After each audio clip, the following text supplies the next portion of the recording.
Nous sommes à Avalon, l'île mystique des Celtes, entre rêve et réalité. Il y a l'oracle qui va apparaître et annoncer à toute la forêt que voilà, ça y est, les hommes conduisent la planète à leur perte et que là, il va se passer quelque chose d'irrévocable, c'est-à-dire que l'arbre sacré qui est donc le dernier gardien d'Avalon, qui garde la porte entre les deux mondes, il va être brisé. Et donc, seuls deux grands magiciens vont pouvoir sauver ce grand arbre, c'est Merlin l'Enchanteur et Morgane la Fée. Voilà, donc il va leur arriver plein de péripéties, ils vont rencontrer des personnages maléfiques, mais aussi les esprits de la nature. Alors pour l'écriture, je me suis inspirée de toute la mythologie celtique, des héros et légendes. Alors certaines sont plus connues que d'autres, on connaît le cycle arthurien avec la légende du roi Arthur, on connaît le personnage de Merlin l'Enchanteur. Mais en fait j'ai beaucoup lu sur une série de livres qui s'appelle Les Dames du Lac, qui est très renseignée et qui en fait met vraiment en lien toutes les époques, tous les cycles.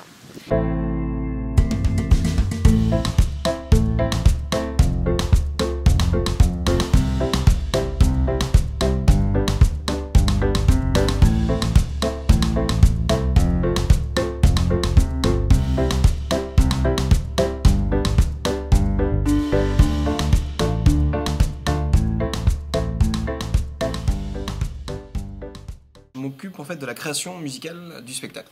Donc ça consiste en plusieurs choses. Je vais m'occuper de l'ensemble des musiques qui vont habiller le spectacle, d'inspiration celtique bien entendu, donc ce sera que des musiques originales avec beaucoup d'instruments qui rappelleront justement toutes ces musiques celtes là, avec cette ambiance un peu féerique, un peu fantasmagorique aussi.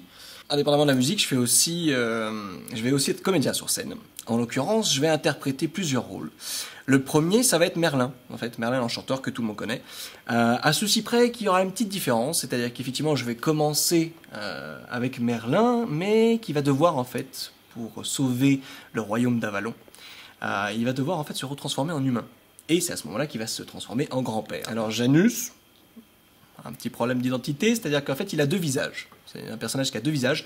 C'est un peu l'esprit du feu, c'est même carrément l'esprit du feu. Alors Cernunnos, c'est le roi de la forêt, c'est-à-dire que c'est le roi cerf. Donc avec ma stature comme ça, je vais faire un cerf.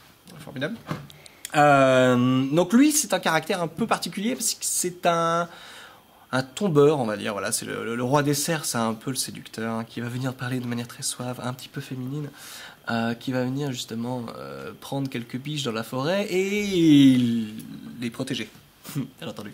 Alors moi je fais le personnage de Morgane la Fée, voilà, qui est dans les deux mondes, dans le monde d'Avalon et aussi dans le monde des humains. Je fais la transition entre les deux avec Merlin. Voilà, donc c'est un personnage près 20 ans, enfin qui est assez jeune et qui a du peps et qui est assez effronté en même temps. Donc voilà, elle est très complémentaire avec Merlin, ils se fritent beaucoup, mais en même temps ils sont très proches. J'interprète aussi le personnage de Gluck, donc qui est un petit troll de la forêt d'Avalon et qui a un acolyte, donc Glock. Les deux sont des bons paresseux, voilà, qui aiment beaucoup dormir, beaucoup manger et juste se reposer, mais ils ont quand même très peur de la terreur d'Avalon, Janus. Donc ils sont un peu dominés par cette terreur et ils se font contrôler par ce maître du feu. Vous avez besoin de nous, votre cruauté? Je joue Dame Viviane, donc gros personnage en perspective, c'est la prêtresse d'Avalon, donc c'est celle qui est en charge de l'harmonie globale entre tous les mondes féeriques, entre les puissances de la Terre. Et c'est elle notamment qui conduit les héros à leur quête par l'intermédiaire de l'oracle, qui est un grand livre magique. Arjuna, tout fraîchement travaillé, c'est l'esprit de la terre d'une manière générale, l'esprit de la forêt, c'est celle qui au gré des saisons change les plantes, les arbres, donc elle a toute cette connexion avec la nature, mais elle est très touchée par ce qui se passe, notamment pour voilà, elle va porter le discours sur ce qui se passe au niveau de la déforestation, au niveau de la surconsommation, suralimentation. Il y a Sequana. Alors Sequana, c'est l'esprit de l'eau. C'est une nébuleuse, Sequana. Elle est complètement dans l'énergie de l'élément eau. On peut imaginer qu'elle vit constamment vraiment dans cette matière-là. Côté exalté de l'eau qui peut en une minute donner un orage, s'exalter et être destructeur. Et du coup, le dernier, c'est Glock. Alors, c'est le frère de Gluck, frère jumeau. Ils sont nés en même temps. Alors ça, c'est incarné par une marionnette, mais le personnage de Glock, il est complètement interdépendant avec son frère.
Arbre sacré, Janus apparaît.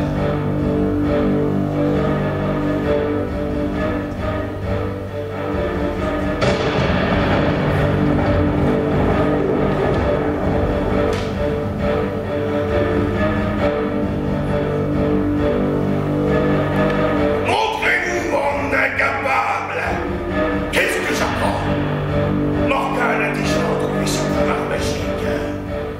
Ah, elle est formidable, cette petite... Tais-toi! En fait, on a eu un petit problème. Comment dire? Le plan ne s'est pas vraiment déroulé comme il fallait. C'est le moins qu'on puisse dire.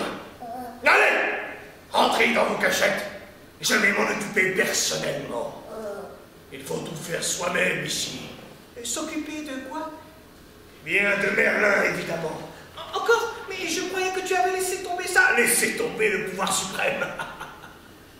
Jamais de la vie. Merlin et Morgane ont eu la mauvaise idée de se séparer. Je vais faire en sorte qu'ils ne se retrouvent jamais. Et comment comptes-tu t'y prendre? En leur j'attends un sort de confusion, imbécile.